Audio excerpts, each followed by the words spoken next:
Nunca imaginé que el día más importante para mi hermana se convertiría en el peor de mi vida. Me echaron de su boda. Sí, escuchaste bien. Mi propia hermana me sacó de su ceremonia delante de 200 invitados porque, según ella, yo era una distracción. ¿Quieres saber qué fue lo que realmente pasó? Quédate hasta el final porque lo que vino después cambió todo. Y si alguna vez te sentiste invisible en tu propia familia, te pido que te suscribas a este canal porque esta historia es para ti. Todo comenzó 6 meses antes, cuando Valeria, mi hermana mayor, anunció su compromiso con Sebastián, un empresario de Santiago, con el que llevaba apenas un año saliendo. Desde el principio supe que esta boda no sería como las demás. Valeria siempre fue la perfecta de la familia, la que se graduó con honores, la que consiguió el trabajo en la multinacional, la que nunca decepcionó a nuestros padres. Yo, en cambio, era la fotógrafa freelance que vivía en un departamento compartido y que todavía estaba buscándose a sí misma a los 28 años. La primera junta familiar para planear la boda fue en la casa de mis padres en Providencia. Valeria llegó con una carpeta llena de recortes de revistas, muestras de tela y una lista de invitados que parecía el directorio de una empresa Fortune 500. Mamá estaba emocionadísima, papá asentía a todo y yo intentaba parecer interesada mientras tomaba fotos del atardecer desde la ventana. Natalia, ¿me estás escuchando? La voz de Valeria me sacó de mi concentración. Todas las miradas estaban sobre mí. Te estaba preguntando si podrías ser parte de las damas de honor. Claro, me encantaría, respondí guardando mi cámara. No era mentira. A pesar de nuestras diferencias, Valeria era mi hermana y quería que su día fuera perfecto. Perfecto. Entonces tenemos que coordinar los vestidos. Todas usarán el mismo modelo, obviamente. Color champaña, elegante, sobrio. Valeria deslizó una foto frente a mí. Era un vestido hermoso, sí, pero tremendamente convencional. Nada de accesorios llamativos, nada de peinados extravagantes. Quiero que todo se vea armonioso. Asentí, pero algo en su tono me incomodó. Era como si estuviera dándome instrucciones específicas a mí y solo a mí. Las semanas siguientes confirmaron mis sospechas. Cada vez que nos reuníamos para los preparativos, Valeria encontraba algo que criticar en mí, que si mi pelo estaba demasiado rojo, que si mis uñas eran muy cortas, que si debería considerar arreglarme un poco más para la boda. La gota que derramó el vaso fue 3 semanas antes de la ceremonia. Estábamos en la prueba final de vestidos en una boutique exclusiva en Las Condes. Todas las damas de honor estábamos ahí. Fernanda, la mejor amiga de Valeria desde el colegio, Josefina, su compañera de trabajo, Carolina, nuestra prima, y yo. Cuando me probé el vestido, algo no se sentía bien. Me quedaba perfecto de talla, pero me veía apagada, como si no fuera yo. Te ves hermosa, Natalia, dijo mamá, pero su sonrisa no llegaba a sus ojos. Valeria me observaba con los brazos cruzados y entonces dijo algo que nunca olvidaré. Vas a tener que cubrir ese tatuaje. Señaló mi hombro derecho, donde tenía una pequeña brújula que me había hecho 2 años atrás. Era discreto, significativo para mí, parte de mi historia. No quiero que nada distraiga la atención en las fotos.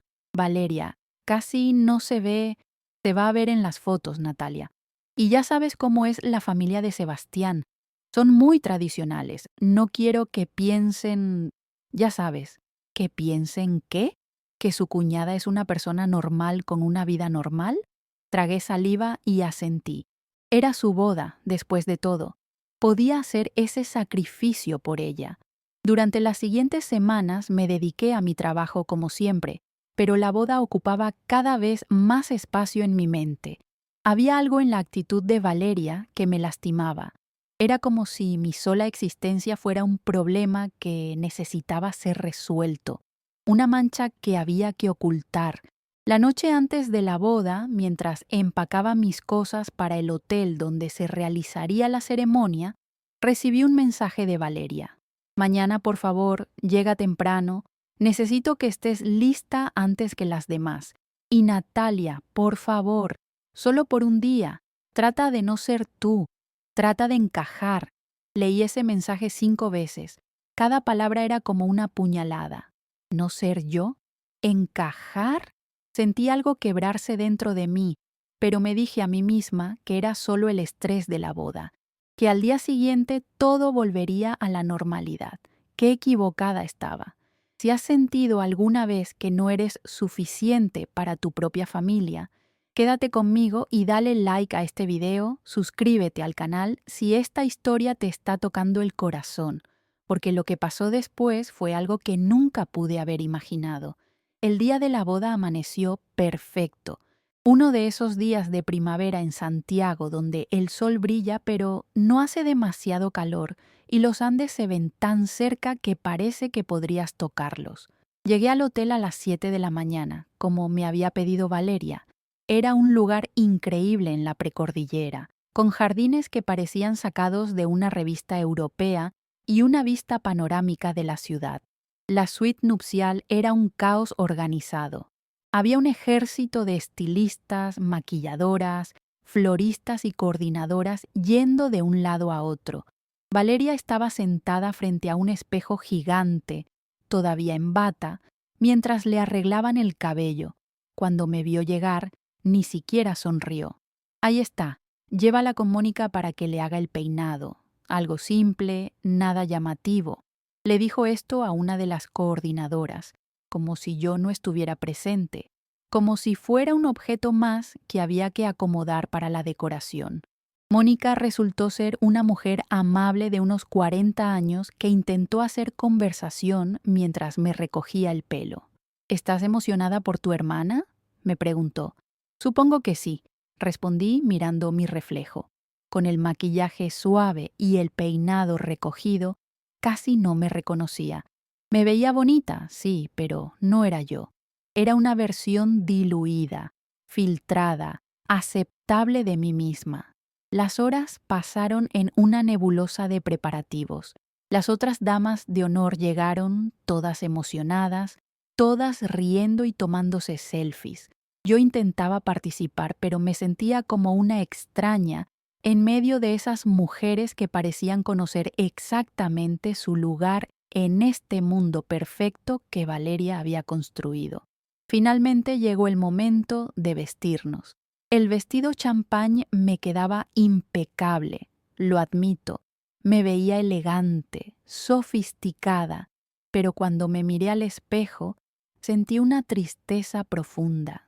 Había cubierto mi tatuaje con maquillaje especial. Había dejado que domaran mi pelo rebelde. Había borrado cada rastro de quién era yo realmente. ¿Y todo para qué? Para no distraer en el día de mi hermana.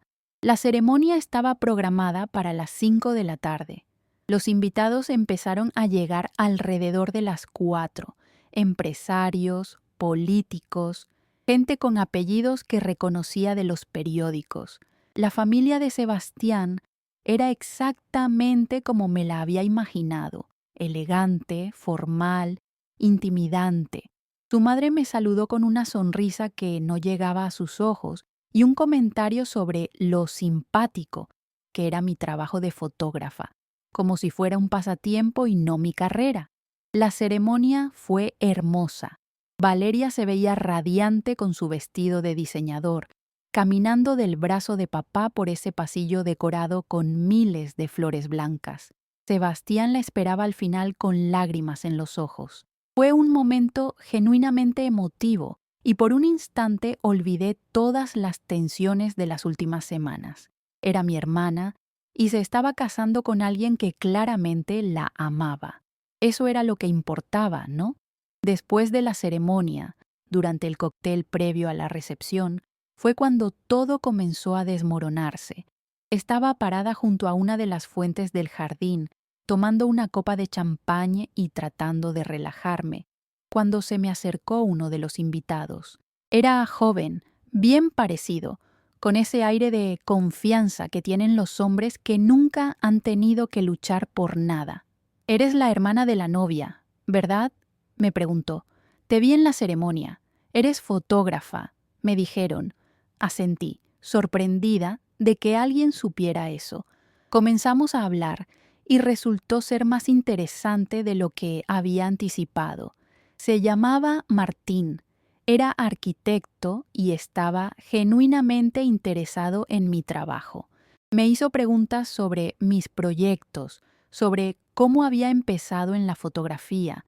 Era la primera conversación real que tenía en todo el día. No me di cuenta de que nos habíamos alejado un poco del grupo principal, ni de que nuestra conversación se había extendido más de lo que pensaba. Estaba tan absorta hablando con alguien que realmente parecía verme como una persona interesante y no como la hermana rara de Valeria, que no noté cuando Fernanda se acercó con paso rápido. «Natalia, Valeria te está buscando. Necesita a todas las damas de honor para las fotos formales». Su tono era tenso, casi molesto. «Oh, claro, voy enseguida». Me disculpé con Martín y lo seguí de regreso al área principal, pero en el camino, Fernanda se detuvo y me miró de una forma que me heló la sangre. «¿En serio, Natalia? Hoy tenías que hacer esto». ¿Hacer qué? Llamar la atención, coquetear con uno de los invitados más importantes. ¿Sabes quién es ese tipo? Es el hijo del socio principal de Sebastián. Y ahí estabas tú, en tu mundo, como siempre. Sus palabras me dejaron sin aire. ¿Llamar la atención? ¿Yo? Si había pasado todo el día tratando de ser invisible, de no distraer, como me había pedido Valeria. Solo había tenido una conversación normal con alguien. ¿Eso era un crimen ahora? Cuando llegamos a donde estaba el fotógrafo oficial, Valeria me lanzó una mirada que podría haber derretido a cero. Las fotos fueron tensas. Yo intentaba sonreír, pero podía sentir la ira de mi hermana emanando en oleadas. Sabía que vendría un enfrentamiento, pero no imaginaba cuán brutal sería. Si alguna vez has sido culpada de algo que no hiciste, si has sido el chivo expiatorio de tu familia, suscríbete a este canal, porque lo que pasó después me marcó para siempre. La recepción comenzó con los típicos discursos emotivos. Papá habló sobre sus dos hijas, sobre cómo había visto crecer a Valeria hasta convertirse en esta mujer exitosa. Mamá lloró y habló sobre el amor y la familia. El padre de Sebastián dio un discurso sobre la unión de dos familias y el futuro prometedor. Yo aplaudí en los momentos correctos, sonreí cuando debía, pero por dentro estaba destrozada por el encuentro con Fernanda. La cena transcurrió sin incidentes. Estaba sentada en la mesa de las damas de honor, lejos de la mesa principal. Picoteé la comida gourmet que probablemente había costado más que mi renta mensual, y observé a los invitados bailar y reír. Martín me saludó desde lejos con la mano, y yo le devolví el saludo, pero no me atrevía a acercarme. No quería causar más distracciones. Fue después del primer baile de los novios cuando todo explotó. Valeria se acercó a nuestra mesa y me hizo un gesto para que la siguiera. Su sonrisa era perfecta para los invitados, pero sus ojos estaban fríos. La seguí hasta un pasillo lateral del hotel, lejos de la fiesta. ¿Se puede saber qué estabas haciendo? Su voz era baja, pero llena de veneno. ¿Coqueteando con Martín Villalobos en mi boda? No estaba coqueteando, Valeria. Solo estábamos hablando. Me preguntó sobre mi trabajo y... ¿Tu trabajo? ¿En serio, Natalia? ¿Tenías que hablar de tus fotitos en mi boda? ¿Tenías que llamar su atención justo hoy? No llamé la atención de nadie. Solo mantuve una conversación normal. Mi voz empezaba a elevarse. Valeria, he hecho todo lo que me pediste. Me vestí como querías, me peiné como querías, hasta cubrí mi tatuaje. ¿Qué más quieres de mí?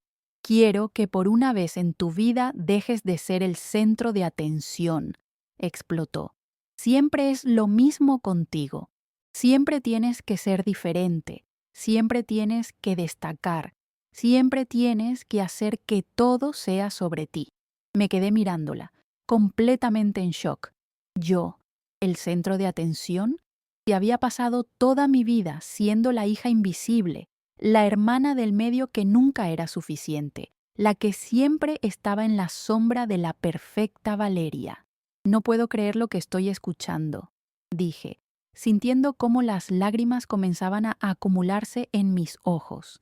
He pasado todo el día, toda esta semana, todos estos meses tratando de ser lo que tú querías que fuera. Y aún así no es suficiente. Nunca voy a ser suficiente para ti, ¿verdad? Esto no es sobre ti, Natalia. Es sobre mí. Es mi día. Y lo estás arruinando. La gente está hablando.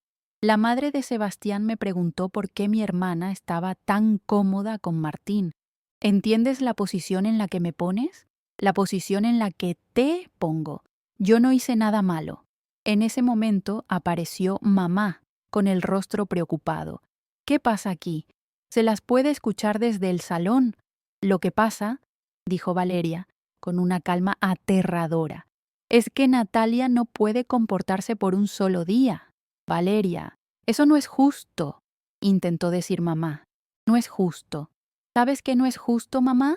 Que después de todos los meses de planificación, después de todo lo que invertimos en esta boda, mi propia hermana no pueda mantenerse en su lugar. ¿Mi lugar? Repetí, y algo dentro de mí se rompió definitivamente. ¿Cuál es mi lugar, Valeria? En el rincón, callada, invisible. Perdóname por existir en tu boda perfecta. Si no puedes estar aquí sin causar problemas, entonces tal vez es mejor que te vayas. El silencio que siguió a esas palabras fue ensordecedor. Miré a mamá esperando que dijera algo, que me defendiera, que le dijera a Valeria que estaba siendo irracional. Pero mamá solo miraba al suelo, con las manos apretadas. No iba a defenderme. Nunca lo hacía cuando se trataba de Valeria. ¿Me estás echando de tu boda?, pregunté con la voz quebrándose. Te estoy pidiendo que te vayas antes de que esto se convierta en un escándalo mayor. Algo se endureció en mi pecho. El dolor se transformó en algo diferente, algo más frío. Está bien, dije, con una calma que me sorprendió a mí misma. Me voy, pero quiero que sepas algo, Valeria. Hoy no arruiné tu boda. Tú arruinaste nuestra relación. Di media vuelta y caminé de regreso a la recepción. Tomé mi bolso de la silla, ignoré las miradas curiosas de los invitados que habían notado la tensión y salí del hotel. Afuera, el aire frío de la noche me golpeó como una bofetada. Me quité los zapatos de tacón que me estaban matando los pies y caminé descalza por el estacionamiento hasta encontrar un taxi. ¿A dónde, señorita?, preguntó el conductor, mirándome con curiosidad en el espejo retrovisor. Probablemente me veía ridícula, vestida de gala, descalza, con el maquillaje corrido por las lágrimas que finalmente había dejado caer. Al aeropuerto, dije sin pensarlo. Al aeropuerto Arturo Merino Benítez. No tenía un plan, no sabía qué iba a hacer. Solo sabía que necesitaba irme, alejarme de todo esto, de esta ciudad, de esta familia que me hacía sentir como si nunca fuera suficiente. En el taxi, mientras las luces de Santiago pasaban por la ventana, tomé una decisión. Tenía algunos ahorros, no muchos, pero suficientes. Si me iba a ir, lo haría bien. Me iba a ir muy, muy lejos. Si alguna vez tuviste que elegir entre tu felicidad y complacer a tu familia, necesito que te suscribas a este canal ahora mismo, porque lo que viene después te va a impactar. En el aeropuerto, todavía con mi vestido de dama de honor y descalza, me acerqué al mostrador de LATAM con mi pasaporte y mi tarjeta de crédito. La empleada me miró con una mezcla de preocupación y curiosidad profesional. Necesito un vuelo, el próximo disponible, a cualquier parte de Europa, dije. Mi voz sonaba más firme de lo que me sentía por dentro. ¿Europa? Déjeme revisar.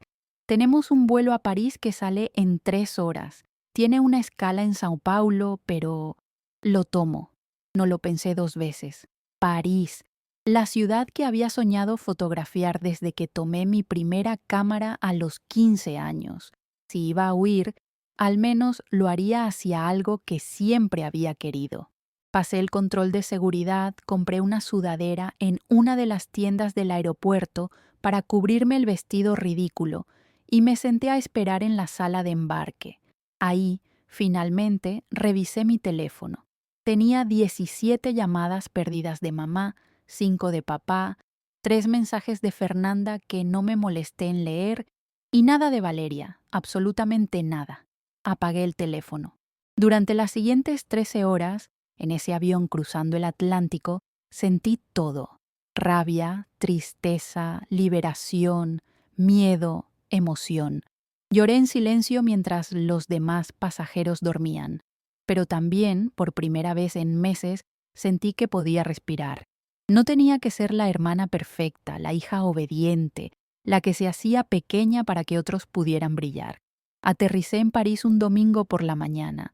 El cielo estaba nublado, típico del otoño europeo. No tenía reservación de hotel, no tenía plan. Solo llevaba una maleta pequeña que había comprado en el aeropuerto de Santiago con lo esencial. Tomé el RER desde Charles de Gaulle hasta el centro y me bajé en Saint-Michel. Desde ahí caminé sin rumbo fijo. París era todo lo que había imaginado y más. Las calles empedradas, los cafés con sus terrazas, los edificios haussmannianos con sus balcones de hierro forjado, las panaderías con sus escaparates llenos de croissants dorados. Tomaba fotos con mi teléfono de todo: las puertas antiguas, las ventanas con flores, los puentes sobre el Sena. Mi cámara profesional había quedado en mi departamento en Santiago, pero no importaba. Estaba capturando París con una urgencia que no había sentido en años. Encontré un pequeño hotel en el barrio latino, un lugar modesto pero limpio, y pagué por 3 noches. No sabía cuánto tiempo me quedaría, pero 3 noches sonaba como un buen comienzo. Después de ducharme y cambiarme a ropa normal, salí de nuevo a la calle. Eran las 2 de la tarde y tenía toda la ciudad por delante. Caminé hasta la Ile de la Cité, crucé el Pont Neuf, me perdí en las calles de Montmartre. En algún momento de la tarde me encontré frente a la Torre Eiffel. Ahí estaba, imponente, exactamente como en las 1000 fotos que había visto en mi vida, pero verla en persona era diferente. Era más grande, más real, más hermosa de lo que cualquier imagen podría capturar. Me senté en el Trocadero, observando cómo el sol comenzaba a descender y la torre se iluminaba gradualmente. Había turistas por todos lados, parejas tomándose selfies, vendedores ambulantes ofreciendo souvenirs, y ahí estaba yo, sola, a 10.000 kilómetros de casa, sintiéndome más yo misma de lo que me había sentido en meses. Saqué mi teléfono y le pedí a un chico que pasaba que me tomara una foto. Me paré frente a la torre, con el atardecer pintando el cielo de naranjas y rosas, y sonreí. No era una sonrisa forzada como la de la boda, era genuina, libre. Cuando vi la foto, algo dentro de mí hizo clic. Era una buena foto. No, era una gran foto. Se veía la alegría en mis ojos, la magia de París en el fondo, ese momento perfecto donde todo parecía posible. Sin pensarlo mucho, abrí Instagram. No había publicado nada en días. Mi última foto era del ensayo de la boda. La borré. Luego subí esta nueva foto desde París con un texto simple. A veces tienes que irte muy lejos para encontrarte a ti misma. París, aquí estoy. No esperaba nada. Tal vez algunos likes de mis amigos fotógrafos, tal vez un comentario o dos. Guardé el teléfono y seguí caminando por la ciudad, perdiéndome en sus calles iluminadas, comiendo crepes de una vendedora callejera, sintiéndome más viva de lo que me había sentido en años. Si alguna vez has necesitado escapar de todo para encontrar tu verdadero yo, suscríbete a este canal, porque lo que pasó con esa simple foto cambió mi vida de maneras que nunca imaginé. Me desperté al día siguiente con la luz del sol filtrándose por las cortinas delgadas del hotel. Por un momento no recordaba dónde estaba. Luego todo volvió. La boda, la pelea, el vuelo, París. Me estiré en la cama pequeña y alcancé mi teléfono para ver la hora. Eran las 9 de la mañana. Tenía 143 notificaciones. Al principio pensé que era un error. Abrí Instagram y mi corazón casi se detiene. La foto que había subido la noche anterior, esa foto simple mía frente a la Torre Eiffel, tenía 60.000 likes. 60.000. En menos de 12 horas. Los comentarios no paraban de llegar. Gente de todo el mundo escribiendo en español, inglés, francés, portugués, alemán. Esta foto es increíble. ¿Quién la tomó? Tu sonrisa ilumina más que la torre. Necesito saber tu historia. Hay algo en esta imagen que me tocó el alma. ¿Eres fotógrafa? Tu Instagram es oro puro. Actualicé la página. 70.000 likes, 80.000. Los números seguían subiendo. Aparentemente, alguna cuenta grande de viajes había compartido mi foto, y de ahí había comenzado a viralizarse. Me quedé en la cama, mirando el teléfono, sin poder procesar lo que estaba pasando. Había fotos en mi perfil que consideraba técnicamente mejores, más elaboradas, más artísticas, pero esta foto espontánea tomada con un teléfono en un momento de pura libertad, era la que estaba resonando con la gente. Los mensajes directos también empezaban a llegar. Marcas de ropa queriendo colaborar, agencias de viajes preguntando mis tarifas, revistas de lifestyle pidiendo entrevistas. Era surrealista. En medio de todo esto había mensajes de mamá. Natalia, por favor contesta. Estamos preocupados. No puedes desaparecer así. No de Valeria, noté. Todavía nada de ella. Decidí no responder todavía. No estaba lista. En vez de eso, me vestí y salí a explorar más de París. Pasé el día caminando por Le Marais, fotografiando las calles con mi teléfono, tomando café en pequeños bistros, comprando libros en las librerías de viejo a lo largo del Sena. Cada vez que subía una nueva foto, la respuesta era instantánea. En 3 días, pasé de tener 2.000 seguidores a tener 300.000. La cuarta noche en París, finalmente encendí mi teléfono para las llamadas. Mamá contestó al primer timbre. Natalia, gracias a Dios, ¿dónde estás? ¿Estás bien? Estoy en París, mamá. Y sí, estoy bien. Mejor que bien, de hecho. ¿París? ¿Te fuiste a París? Natalia, desapareciste de la boda de tu hermana. Todo el mundo preguntaba por ti. Fue humillante. Fue humillante para mí que me echaran. Mamá. Mi voz era calmada pero firme. ¿Valeria te contó que me pidió que me fuera? Hubo una pausa. Ella dijo que tú te fuiste porque estabas molesta. Me pidió que me fuera porque, según ella, yo estaba llamando demasiado la atención, por tener una conversación normal con uno de los invitados, después de que pasé meses dejando que me convirtiera en alguien que no soy, solo para encajar en su boda perfecta. Natalia, ¿sabes cómo es tu hermana? Estaba estresada. Era un día importante. ¿Y yo qué soy, mamá? No soy importante. Siempre voy a tener que hacerme pequeña para que Valeria pueda sentirse grande. Las palabras salían de mí con una claridad que me sorprendía. No voy a volver todavía. Necesito tiempo. Necesito estar lejos. Pero tu trabajo, tu departamento... Mi trabajo ahora está mejor que nunca. No era mentira. En esos pocos días había recibido más ofertas de trabajo que en todo el año anterior. Y el departamento puede esperar. Necesito esto, mamá. Necesito descubrir quién soy cuando no estoy tratando de ser lo que todos esperan de mí. La conversación terminó tensa, pero por primera vez sentí que había puesto un límite. Después llamé a mi compañera de departamento, le expliqué la situación y ella accedió a cuidar mis cosas por un tiempo. Luego llamé a mis clientes, reprogramé los proyectos que podía reprogramar y envié disculpas por los que tenía que cancelar. Estaba quemando puentes, tal vez, pero por primera vez sentía que estaba construyendo algo nuevo. La foto de París siguió creciendo, 1 millón de likes, 2 millones, 4 millones. Las historias de medios de comunicación comenzaron a aparecer. La fotógrafa chilena que conquistó Instagram con una simple foto en París. Una revista de viajes me contactó para un artículo. Una marca de cámaras quería patrocinarme. Netflix me escribió preguntando si estaría interesada en participar en un documental sobre creadores de contenido emergentes. Pero más allá de los números y las oportunidades, lo que realmente me impactaba eran los mensajes personales. Cientos de personas, especialmente mujeres, escribiéndome para contarme sus propias historias.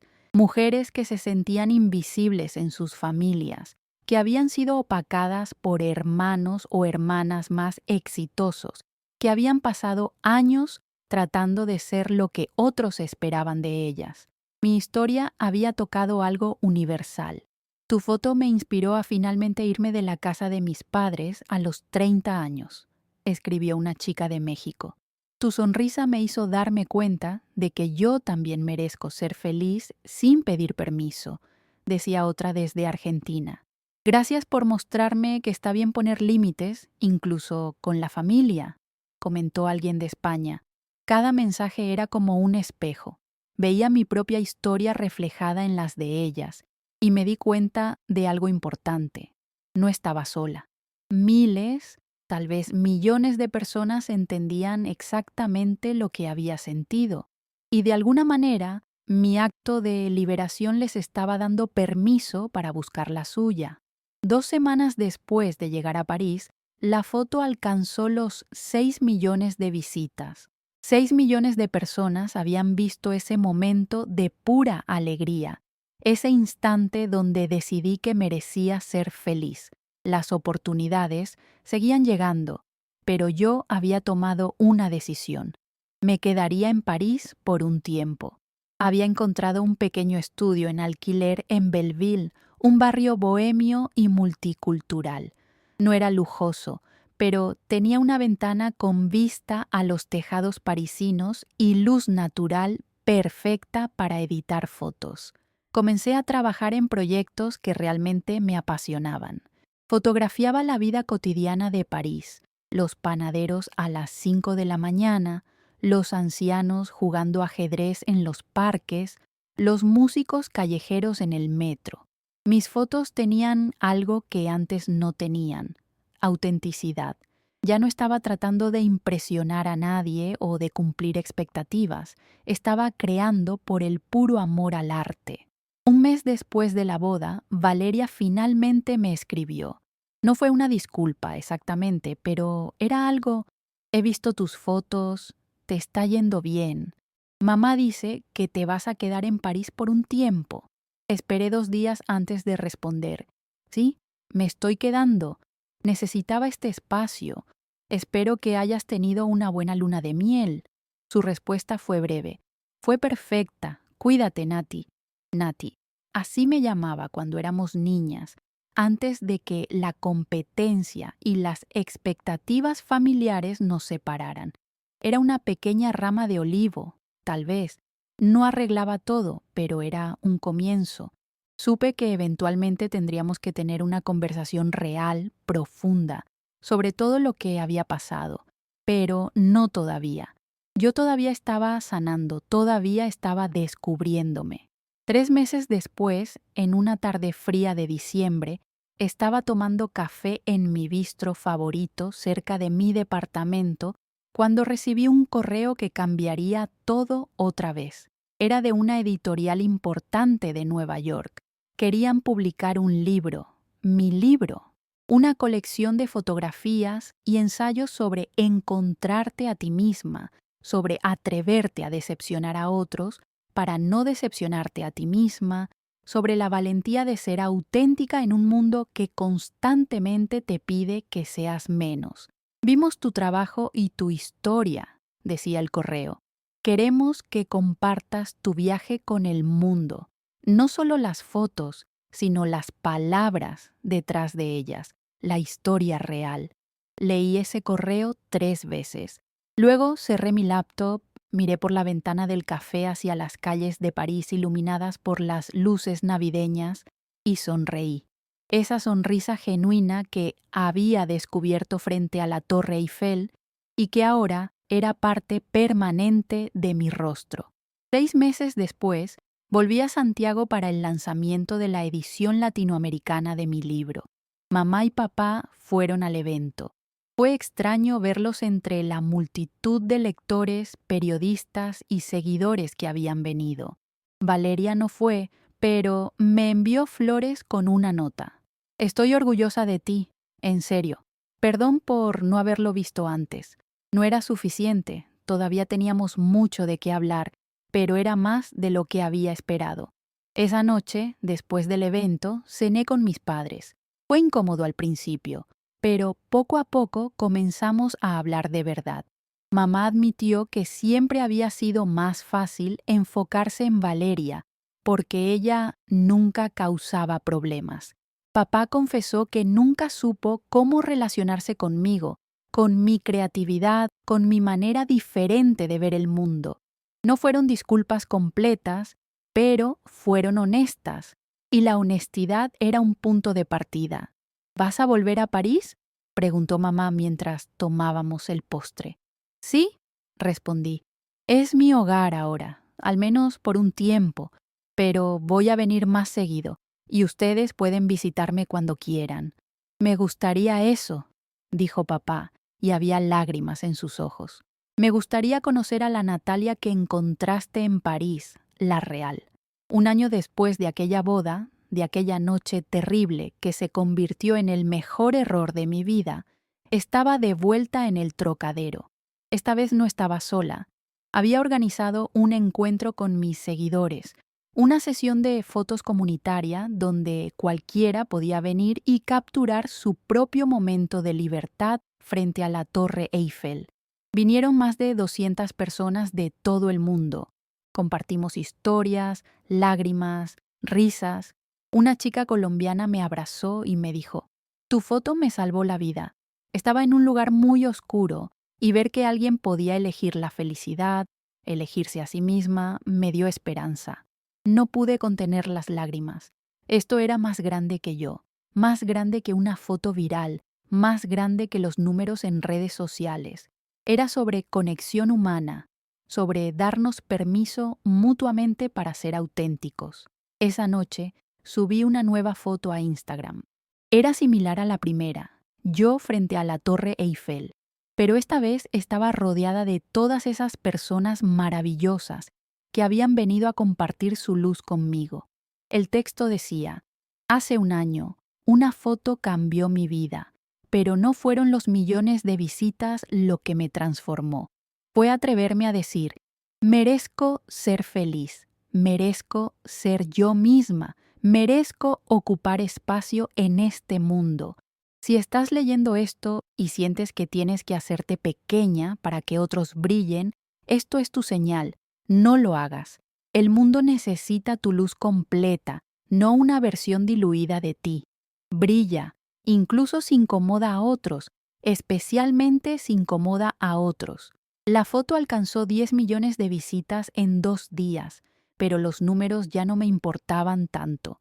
Lo que importaba era el mensaje que había enviado, las vidas que tal vez había tocado, la cadena de valentía que había iniciado.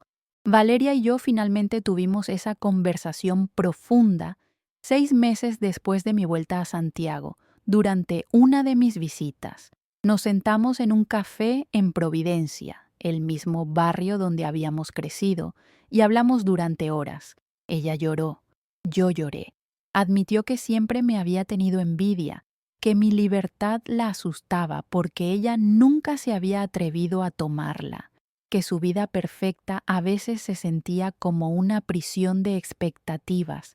No sé cómo ser menos perfecta, me confesó. No sé cómo ser como tú. No tienes que ser como yo, le dije, tomando su mano. Solo tienes que ser honesta, contigo misma primero y luego con el resto, y tienes que dejar de medir tu valor por lo que otros piensan. No arreglamos todo ese día.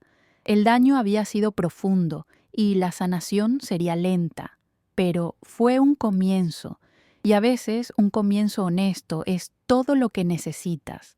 Hoy, 3 años después de aquella boda, mi vida es completamente diferente. Vivo entre París y Santiago, publiqué 2 libros más, doy talleres de fotografía y empoderamiento, y trabajo solo en proyectos que me llenan el alma. Mi relación con Valeria está mejor, aunque todavía es complicada. Algunos días son difíciles, pero somos honestas ahora, y eso cuenta. Mamá y papá vinieron a visitarme a París el año pasado. Los llevé a todos mis lugares favoritos, les presenté a mis amigos. Por primera vez sentí que me veían realmente. No como la hija problemática, no como la que no encajaba, sino como Natalia. Simplemente Natalia. Y eso era suficiente, más que suficiente. Era todo. Si llegaste hasta aquí en mi historia, quiero que sepas algo. Está bien decepcionar a otros si significa no decepcionarte a ti misma. Está bien poner límites, incluso con familia. Está bien elegir tu felicidad, incluso si parece egoísta, porque no lo es. Es supervivencia, es amor propio, es necesario. Y si mi historia te inspiró aunque sea un poco, si te hizo pensar en esos momentos donde te has hecho pequeña para que otros puedan brillar, entonces suscríbete a este canal. Comparte tu historia. Tu luz merece ser vista. Aquella foto frente a la Torre Eiffel no fue solo una imagen, fue una declaración. Estoy aquí, existo y merezco ser feliz.